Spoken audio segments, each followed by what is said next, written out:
খারাপ সময় অসময় সেই তার সাহারা হয়েছে। নিজেদের মধ্যের বন্ধুত্বটাকে ভীষণ যত্নে রেখেছে তারা। তবে কেন জানি না সেই বন্ধু ধীরে ধীরে কেমন চুপচাপ হয়ে গেল। বছর কয়েক আগের ঘটনা তাকে একেবারে বিধ্বস্ত করে দিয়েছে। সে মুখে কিছু বলে না, কিন্তু কিন্তু বাঁধন বুঝতে পারে সব কিছু। বাঁধন বহুবার বুঝিয়েছে নতুন করে শুরু করতে, কিন্তু কে শোনে কার কথা। আমি একটা কথা বলতে তো তোকে ভুলেই গেছিলাম। আগামীকাল মিতালির দাদার বিয়ে, আমাদের ইনভাইট করেছে, তোকে স্পেশাল নিয়ে যেতে বলেছে।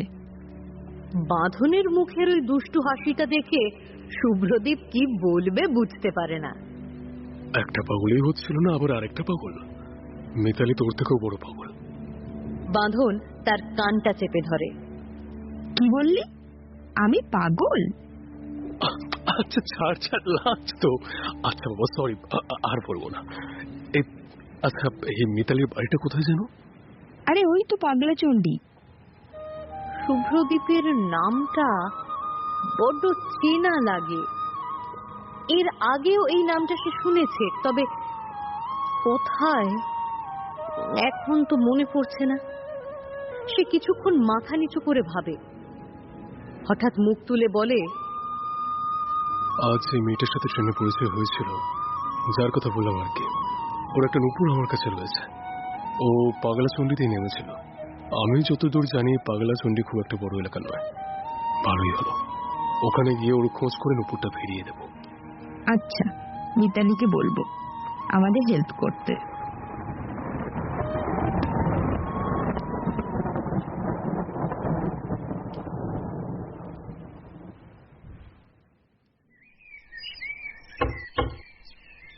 দরজার খটখট শব্দে ঘুমটা ভেঙে যায় অনিন্দিতার। ঘুম পায়, বিছানা ছেড়ে উঠে দরজাটা খুলে দেখে প্রীতি তার সামনে দাঁড়িয়ে কফি হাতে।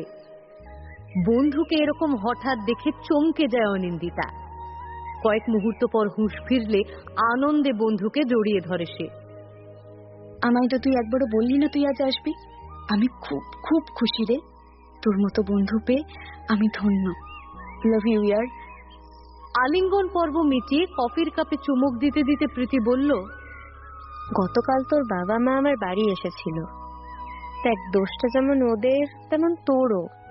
তুই প্রথমেই বিয়েতে না করে দিতে পারতিস, তাহলে আর কিছুই হতো না। আমি কি করে জানবো যে ওরা এত তাড়াতাড়ি বিয়ের পিড়িতে বসাবে আমাকে? আমি জানিয়েছিলাম আমি নিজের পছন্দের পাত্রের সাথেই গাঁটছড়া বাঁধবো। আমি কাকু কাকিমাকে বলেছি তুই আমার দায়িত্বে আছিস, তারা যেন নিশ্চিন্তে থাকে। তুই তাড়াতাড়ি বাড়ি ফিরে যাবি। রামুদার মেয়ের বিয়ে মিটলে আমি বাড়ি ফিরে যাব, তুই চিন্তা করিস না। প্রীতি দরজাটা বন্ধ করে অনিন্দিতার মুখোমুখি বসে। আচ্ছা, একটা কথা বলবি? কি ব্যাপার? এত কি সিরিয়াস প্রশ্ন যে দরজা বন্ধ করে দিলি? আহা, তুই কি বলবি আমি যা জিজ্ঞেস করব? তোর কাছে আমি কখনো কিচ্ছু লুকাইনি, আজও তার অন্যথা হবে না। বল, কি জানতে চাস?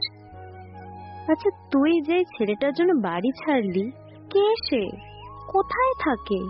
কি বা তার পরিচয়? অনিন্দিতার ঠোঁটের কোণে এক চিলতে হাসির রেখা ফুটে ওঠে। চোখ নামিয়ে সে বলে, সেই অনেক গল্প, তুই শুনবি? হ্যাঁ, আমি শুনবো, তুই বল। অনিন্দিতা জানালার সামনে গ্রিল ধরে দাঁড়ায়। মাথাটা গ্রিলের উপর রেখে সে বলতে শুরু করে তার প্রেম কাহিনী। আমার প্রেম কাহিনীটা একটু অন্যরকম। হ্যাঁ, এটা একতরফা, তবে তাতে আমার ভালোবাসা এক বিন্দুও কমেনি। ভালোবাসার জন্য সবসময় দুটো শরীর লাগে না। দূর থেকেও প্রিয়জনকে ভালোবাসা যায়, স্বপ্ন বোনা যায় একসাথে পথ চলার। আচ্ছা, আসল কথাগুলো বলি। সুপ্রদীপ, ওর সাথে আমার প্রথম দেখা হয়েছিল একটা মিউজিক কনসার্টে। অনেক কষ্টে মা বাবার থেকে লুকিয়ে আমি ওর কনসার্ট দেখতাম। ওর গানের সুর অজান্তেই আমাকে বেঁধে দিয়েছিল ওর সাথে। মনে মনে ওকে কবে ভালোবেসে ফেলেছি জানি না, তবে এই ভালোবাসার প্রকাশ আমি করিনি।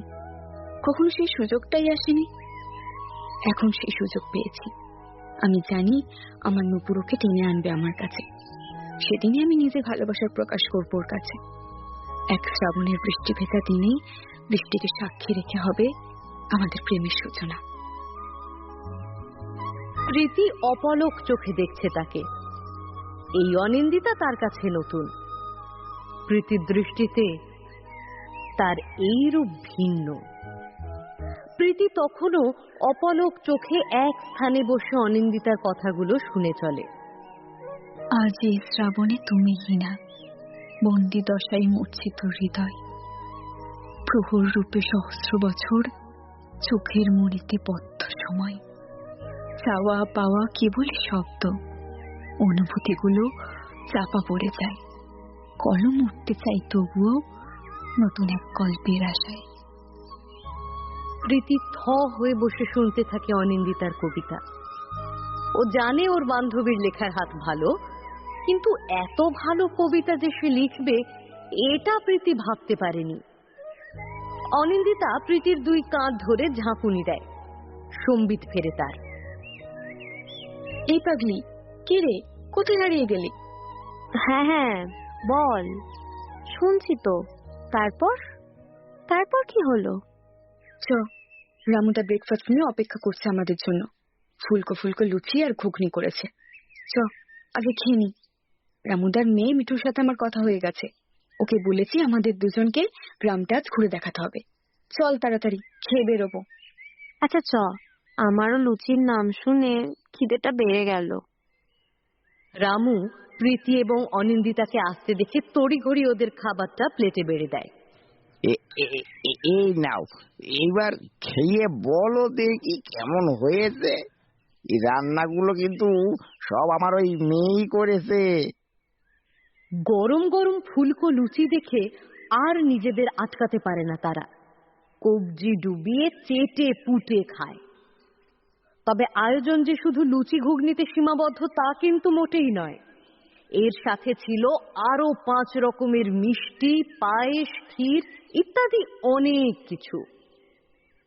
এত কিছু দেখে প্রথমে তারা অবাক হলেও একে একে খেয়ে প্রশংসায় পঞ্চমুখ হয়। প্রীতি আঙুল চাটতে চাটতে বলে, সত্যি তোর হাতের প্রশংসা না করে কেউ পারবেই না। হেব্বি হয়েছে রান্নাগুলো, বিশেষ করে পায়েস আর ক্ষীরটা। অনিন্দিতাও প্রীতির সাথে সহমত হয়। হ্যাঁ গো মিঠু, তুমি খুব ভালো রান্না করতে পারো দেখছি। তুমি তো দেখছি প্রথম দিনই শ্বশুর বাড়ির লোকেদের পটিয়ে নেবে। মিঠু দূরে দাঁড়িয়েছিল। অনিন্দিতার কথা শুনে লজ্জায় রাঙা হয়ে যায় মিঠু। মেয়েটার বয়স বেশি নয়, বড় জোর 18 কি 19। সে বাবা মায়ের একমাত্র মেয়ে। মেয়েটা গ্রামের মেয়ে হলেও স্বভাবজাতভাবে কিন্তু পুরোপুরি চাপা স্বভাবের নয়, বরং ভারী মিশুকে প্রকৃতির। কথা মতো ব্রেকফাস্ট সেরে তিনজনে গ্রাম ঘুরতে বেরিয়ে পড়ে। এই মুহূর্তে মিঠু তাদের গাইড। অনিন্দিতা এই গ্রামে নতুন। প্রীতির তো পৈতৃক বাড়ি এখানে। সে এর আগেও বহুবার পরিবারের সাথে গ্রামে এসেছে। তার কাছে গ্রামের প্রত্যেকটা কোণা পরিচিত। প্রীতির বাড়ি থেকে 5 মিনিট হাঁটলেই একটা রাধাকৃষ্ণ মন্দির পড়ে। মিঠু ওদের ওই মন্দিরে নিয়ে যায়। বিশাল এক মন্দির, দেখে মনে হচ্ছে বেশি দিনের পুরনো নয়। এখনো মন্দিরের অবস্থা যথেষ্ট সচ্ছল। প্রীতি, তুই এই মন্দিরটার কথাই আমাকে বলতিস? হ্যাঁ রে, এই সেই রাধাকৃষ্ণ মন্দির যার গল্প শুনেছিস এতদিন। এখানে এসে যে যা চায় ঈশ্বর তাকে সেটাই উপহার দেন। সেই দেখ না একবার, হয়তো তোর বাসনা শীঘ্রই বাস্তবে ধরা দেবে তোর সামনে। হ্যাঁ গো অনি দিদি, তুমি যা চাইবে কেষ্ট ঠাকুর আর রাধামা তোমাকে দেবে। আমার মা বলে ছোটবেলায় একবার আমার ধুম জ্বর হয়েছিল, ডাক্তার বদ্যিও ঠিক করতে পারে না। আমার মা তখন এই মন্দিরে এসে ভগবানের সামনে সারা রাত জেগে প্রার্থনা করেছিল, ফলে আমার জ্বরও কমে গিয়েছিল। অনিন্দিতা লক্ষ্য করে মিঠুর কথায় যেন অদ্ভুত রকমের এক বিশ্বাস লুকিয়ে। এটা তার বলার ধরন দেখলেই বোঝা যাচ্ছিল। তারা জুতো খুলে মন্দিরে ওঠার সিঁড়ির পাশে রেখে গর্ভগৃহে প্রবেশ করল। মন্দির চত্বরে আজ লোক গিজগিজ করছে। রাধাকৃষ্ণের মূর্তির থেকে এক আশ্চর্য রকমের উজ্জ্বল আলো নির্গত হচ্ছে। সেই আলোয় আলোকিত হয়ে রয়েছে গর্ভগৃহ। সকলে হাত জোর করে প্রার্থনা করল। অনিন্দিতা মনে মনে প্রার্থনা করল, এখন সবকিছু তোমার হাতে কৃষ্ণ, তুমি আমাকে পথ দেখাবে। আমি তো জীবনে এর থেকে বেশি কিছু চাইনি, শুধু একটু ভালোবাসা চেয়েছি প্রিয়জনের। এটুকু অধিকার তো প্রত্যেকটা মানুষের রয়েছে। আমার মন বারবার বলছে খুব তাড়াতাড়ি সুপ্রদীপের সাথে আমার দেখা হবে। তুমি তো সবকিছু জানো কৃষ্ণ, সত্যি কি আমাদের পুনরায় দেখা হবে?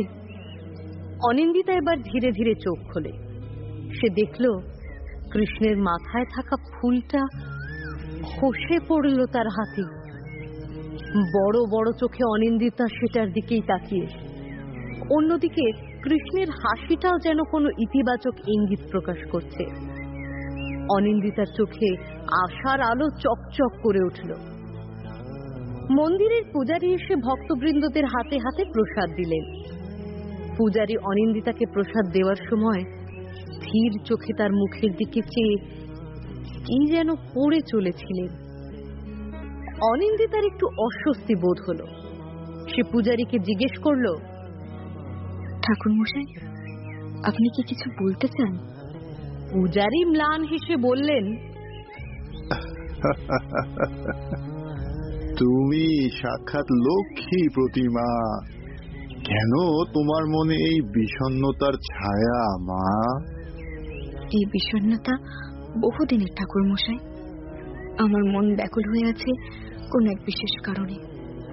আপনি কি এর সমাধানের কোনো উপায় বলতে পারবেন? পূজারী তার মাথায় হাত রেখে স্নেহ ভরা কণ্ঠে বললেন, উপায় তিনি দেখবে, যিনি তোমার সমস্যার সম্বন্ধে জ্ঞাত। ওই যে দেখছো, উনি কিন্তু মিট মিট করে হাসছেন। তিনি জানেন সব কিছু। তুমি তার উপরেই আস্থা রাখো, ঠিক হয়ে যাবে তোমার মন। মন্দির থেকে বেরিয়ে এক অদ্ভুত স্বস্তি অনুভব হচ্ছিল ওদের। এই গ্রামে দেখার মতো জায়গা তেমন নেই, তবে যেটুকু রয়েছে সবটাই তাদের কাছে অন্যরকম। শহরে বেড়ে ওঠা মানুষজন কি এই আনন্দটুকু কখনো পাবে? প্রাণ খুলে নিঃশ্বাস নেওয়ার মতো বাতাস শহরে নেই। প্রতিটা দিন সেখানে ব্যস্ততায় মোড়ানো। সবাই খুব তাড়াহুড়োয় থাকে, একে অপরকে বিপদে হাত বাড়িয়ে দিতেও 5 বার ভাবে। ওই পরিবেশ, ওই মানুষজন, জীবনযাপনের সাথে ছিটে ফোটাও মিল এই গ্রামের মানুষদের নেই। দুটো যেন একেবারে ভিন্ন পৃথিবী, পাশাপাশি থাকলেও একে অন্যের সাথে সংযোগহীন। অনেকটা সময় ধরে হাঁটছে তারা, পা দুটো আর সঙ্গ দিচ্ছে না। নদীর পাড়ে এসে সবুজ ঘাসের ওপর হাত পা ছড়িয়ে শুয়ে পড়ে তারা। কেউ কোনো কথা বলছে না। কান পাতলে শোনা যায় বাতাসের শোঁ শব্দ আর নদীতে খেলতে থাকা মা হাঁস এবং তার সন্তান হাঁসদের ডাক। সবুজ ঘাসগুলো যেন এতক্ষণ ঘুমিয়েছিল। ওদের উপর শুতেই যেন ঘুমটা ভেঙে গেল। অনিন্দিতা আকাশের দিকে তাকালো। মেঘ জমছে নদীর উল্টো দিক থেকে। বাতাসের শোঁ শব্দটা বেড়ে উঠল। অনিন্দিতার কোনো ভ্রুক্ষেপ নেই সেদিকে। ডান দিকের তর্জনী তুলে আকাশের গায়ে কি যেন আঁকিবুকি কাটছে সে। রীতি আর মিঠু আকাশ কালো হয়ে আসছে দেখে হাত পা ঝেড়ে উঠে পড়ল। অনিন্দিতাকে টেনে তুলল। এই অনি, এখন বাড়ি চল। দেখ, বৃষ্টি শুরু হয়ে গেছে, আর ফিরতে পারবো না। এখন অসময়ে বৃষ্টির জল গায়ে পড়লে পাক্কা সর্দি লাগবে। আর মিঠুর সামনে বিয়ে, ওর জ্বর বেঁধে গেলে বিপদ হয়ে যাবে কিন্তু। আচ্ছা বাবা চল, তুই না বড্ড চিন্তা করিস। এখন চল।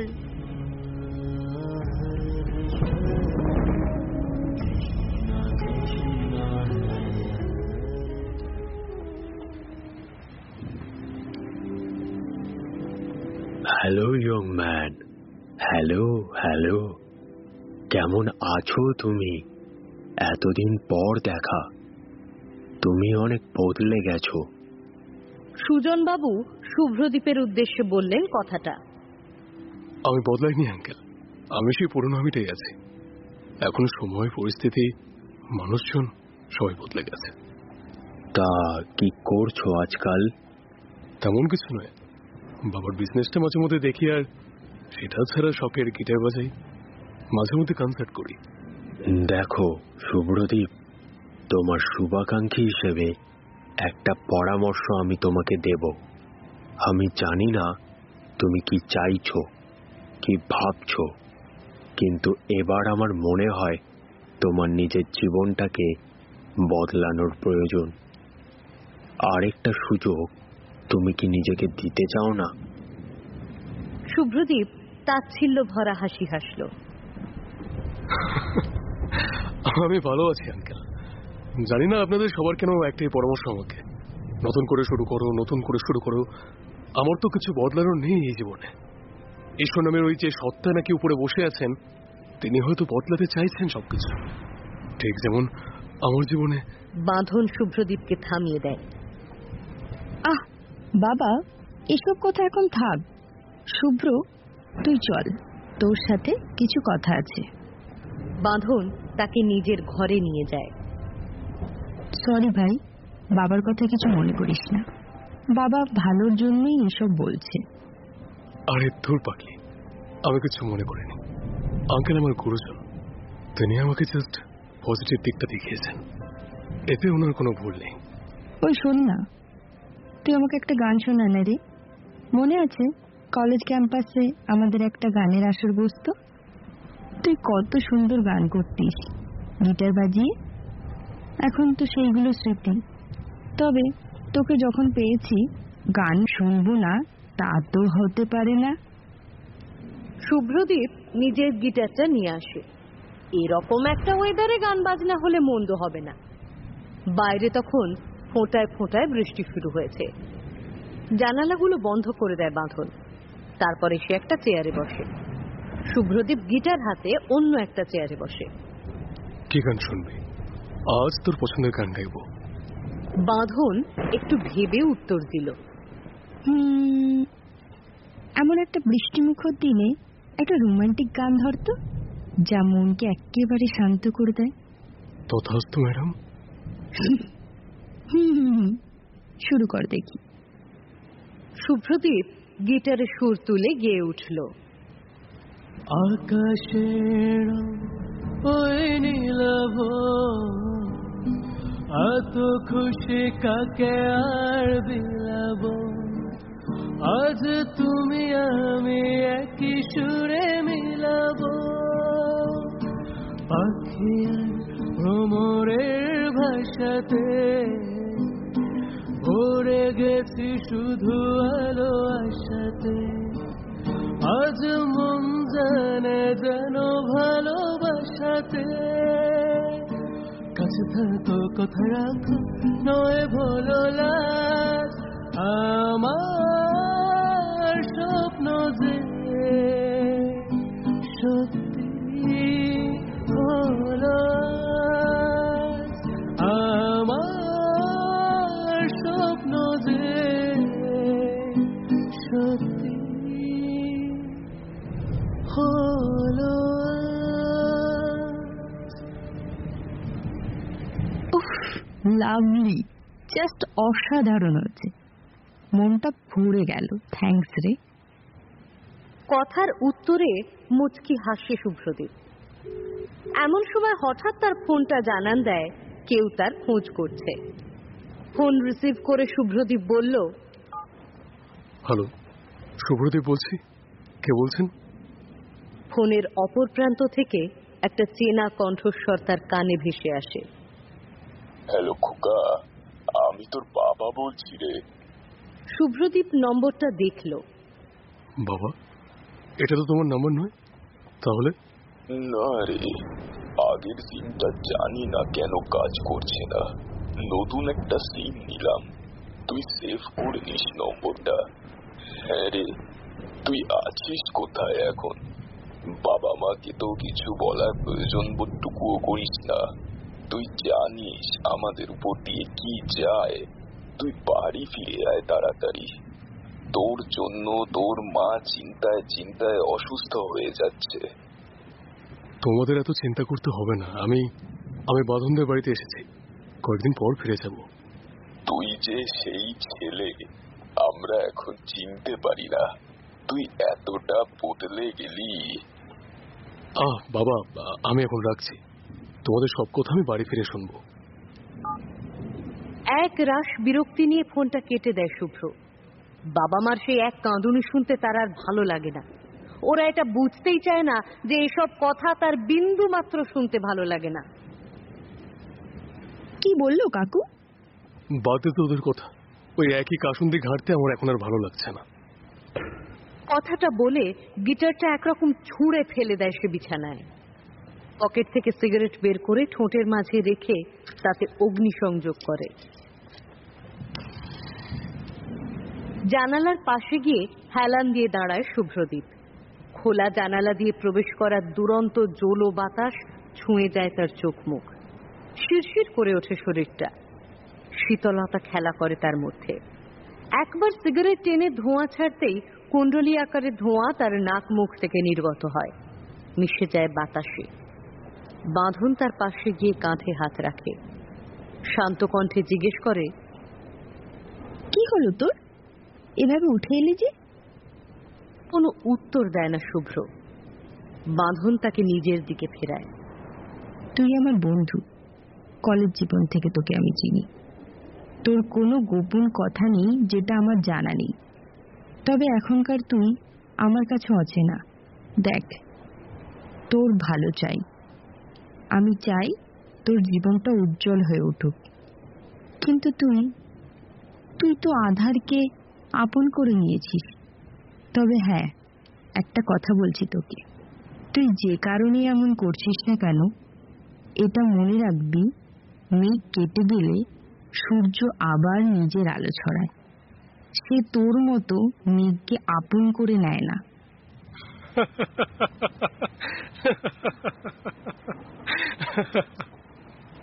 বাঁধনের বলা কথাগুলো শুভ্রদীপ হেসে উড়িয়ে দিল ঠিকই, কিন্তু শেষের বলা কথাটা বড্ড কানে বাজে তার। মেঘ কেটে গেলে সূর্য আবার নিজের আলো ছড়ায়। সে তোর মতো মেঘকে আপন করে নেয় না। বৃষ্টি ক্রমাগত হচ্ছে, এক মুহূর্ত বিশ্রাম নেই। মেঘ বাবাজিও বোধহয় প্রেমের ছেঁকা খেয়ে ডিপ্রেশনে চলে গিয়েছে, তাই সকাল থেকে কেঁদে কেঁদে একসা। বৃষ্টি পড়ার দিনগুলোর দুই রকম দিক রয়েছে। একদিকে যেমন লেখক কবিরের অন্তরে লুকোনো প্রেমিকের না বলা কথাগুলো শব্দে বেরিয়ে আসে সাদা পাতায়। অন্যদিকে বড্ড একলাও মনে হয় এক নাগাড়ে জানালার পাশে হেলান দিয়ে ঝরতে থাকা বৃষ্টিতে দেখি।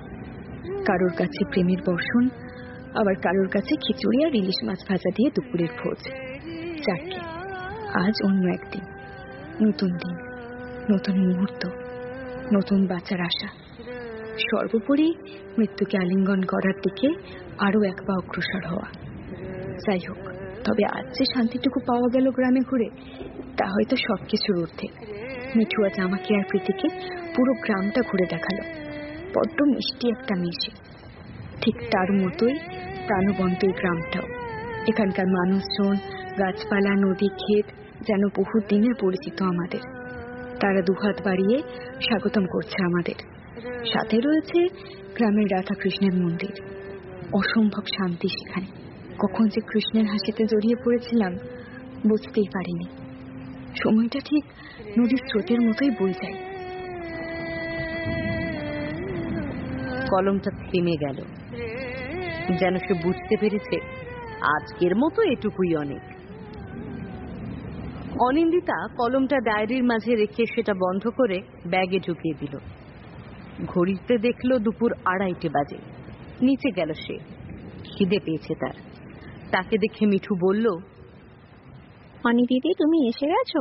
দেখো, এখনই মা তোমাকে ডাকতে পাঠাচ্ছিল। যাক, ভালোই হলো। নাও, খেয়ে নাও এবার। এই অনি, আয় বস, আজ তোর ফেভারিট খিচুড়ি, ইলিশ ভাজা আর সাথে আমরা চাটনি। অনিন্দিতা হাত ধুয়ে টেবিলে বসলো। কি ব্যাপার, তুই দেখছি দাদা বৌদিকে সব বলে দিয়েছিস আমার ব্যাপারে? না হলে ওরা জানলো কি করে আমি এগুলো ভালোবাসি? তুই প্রথমবার আমার গ্রামের বাড়িতে এলি আর আমি তোর এটুকু খাতির যত্ন করব না, তাই কখনো হয়? আমি যদিও রান্না করিনি, শুধু একটু হেল্প করেছি বৌদিকে। তুই শুধু খেয়ে বল কেমন হয়েছে। অনিন্দিতা দুবার ফুঁ দিয়ে খিচুড়ি আর একটু ইলিশ মুখে দেয়। খেয়ে তার তাক লেগে যায়। উফ বৌদি, দারুণ হয়েছে। মিঠু দেখছি তোমার হাতটাই পেয়েছে। শেষ পাতে আমড়ার চাটনি। এটা খেয়ে বলো কেমন। আমার মা আমড়ার চাটনিটাও দারুণ বানায়। বেশ ভালো, সত্যি দারুণ হয়েছে। খাওয়া দাওয়া করে সকলে মিলে গল্পের আসর জমায় বারান্দায়। আচ্ছা বৌদি, বিয়ের সব কেনাকাটা হয়ে গেছে? হ্যাঁ, ওই আর কি, আমাদের যতটুকু সামর্থ্য। তোমাদের দাদা একমাত্র মেয়ের বিয়ের জন্য সবটুকু নিজের হাতেই করেছে। মেয়েটার বিয়েটা ভালোই ভালোই মিটলেই বাঁচি আমরা। বিয়ের তো আর বেশি দিনও নেই। দেখতে দেখতে আমাদের মিটু কত বড় হয়ে গেল। আমি যখন প্রথম এখানে আসি বাবা মার সাথে, তখন ও বছর 5 হবে। আমাকে ছাড়া ও খেতেও না, ঘুমাতেও না। আর সেই মিটুর বিয়ে, সত্যি সময় নদীর স্রোতের মতো। ছেলে কি করে? শুনলাম তার নাকি পাশের গ্রামেই বাড়ি। ছেলে ভালো পরিবারের। ওর বাবা পাশের গ্রামে প্রাথমিক বিদ্যালয়ের হেডমাস্টার ছিলেন। 2 ছেলে মেয়েকে শহরে রেখে পড়িয়েছেন। ছেলে শহরে পড়াশোনা শেষ করে সেখানেই এখন একটা কোম্পানিতে চাকরি করছে।